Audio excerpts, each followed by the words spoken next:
Air traffic controllers lost communication for about 10 minutes with a small Mexican Navy plane carrying a young medical patient and 7 others before it crashed off the Texas coast in thick fog, killing at least 6 people, Mexico's government said Tuesday.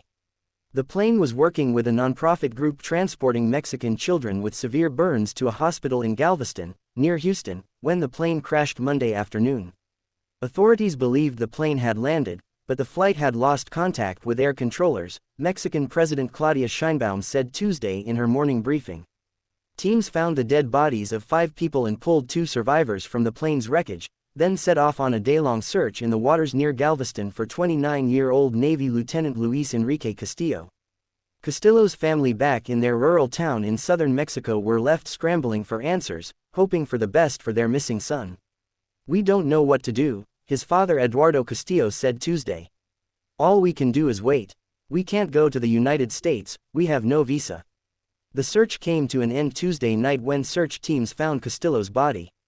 American authorities are investigating the cause, but the National Transportation Safety Board said Tuesday that it could take a week or more to recover the aircraft.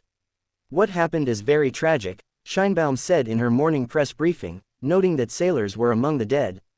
Plane was too low as it descended.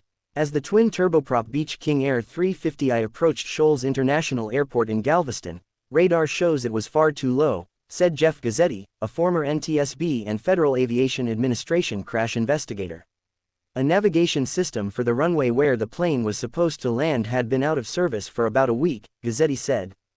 The system sends signals to the airplane cockpit that helps pilots navigate in the kind of bad weather that had enveloped the area. The fog was so thick that meteorologists estimated only about a half-mile of visibility. The pilot should have aborted the landing if the runway wasn't visible at an altitude of 205 feet, 62.5 meters, climbing back up before trying again or looking for another airport entirely, Gazzetti said. Gazzetti said the reported radar track shows that the pilot was descending rapidly below 200 feet, 61 meters, a full 2 miles, 3 kilometers, away from the runway. "Maybe there was some sort of mechanical malfunction," he said. "But just looking at the recorded flight track and comparing it with the weather and the airport equipment outage, seems to me that this landing approach should never have occurred." Witness describes crash scene. The plane crashed in a bay near the base of the causeway connecting Galveston Island to the mainland. The popular beach destination is about 50 miles 80 kilometers southeast of Houston. Sky Decker, a professional yacht captain who lives near the crash site, said he jumped in his boat to see if he could help. He picked up 2 police officers who guided him through the thick fog to the nearly submerged plane. Decker jumped into the water and found a badly injured woman trapped beneath chairs and other debris. She had maybe 3 inches, 7.6 centimeters, of air gap to breathe in, he said. And there was jet fuel in there mixed with the water, fumes real bad. She was really fighting for her life. He said he also pulled out a man seated in front of her who had already died. Family left reeling. Eduardo Castillo gathered with the rest of his family and friends Tuesday afternoon in their small community of El Pantano in the sweltering southern Mexican state of Veracruz. The father, who worked long hours as a carpenter to give his son the opportunities he never had, was desperately refreshing his phone every few minutes, looking for any news of their missing son. Mexico's Marines, he noted, had provided few other details than a call saying their son was missing. Framed pictures of Luis Enrique Castillo and his many diplomas coated a wall of their home. He and his wife were expecting a baby due in 3 months. On Tuesday night, Castillo heard his phone ring and answered, hearing the words he had dreaded. His son was dead, now he's never going to meet his unborn child, Eduard Castillo said as his family hugged and sobbed around him. Investigators dig into the cause. A spokesperson for the NTSB said in an email that investigators will review maintenance records, weather forecasts and air traffic control communications. A preliminary report is expected within 30 days.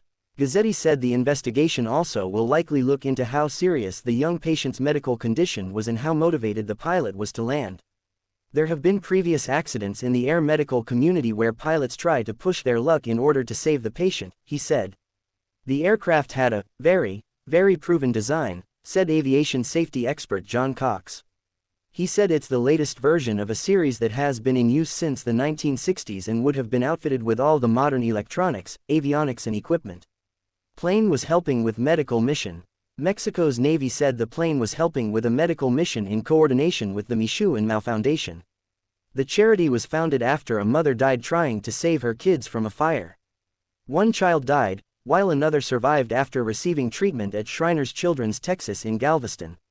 Over 23 years, the foundation has helped transfer more than 2,000 patients to that hospital and other medical facilities with burn expertise, according to the charity's website. In a social media post, the foundation offered condolences to the families of the crash victims.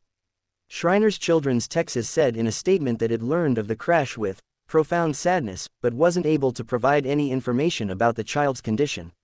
Crash comes amid focus on aviation safety. This latest crash comes amid a year of intense scrutiny on aviation safety after a string of high-profile crashes and the flight disruptions during the government shutdown driven by the shortage of air traffic controllers.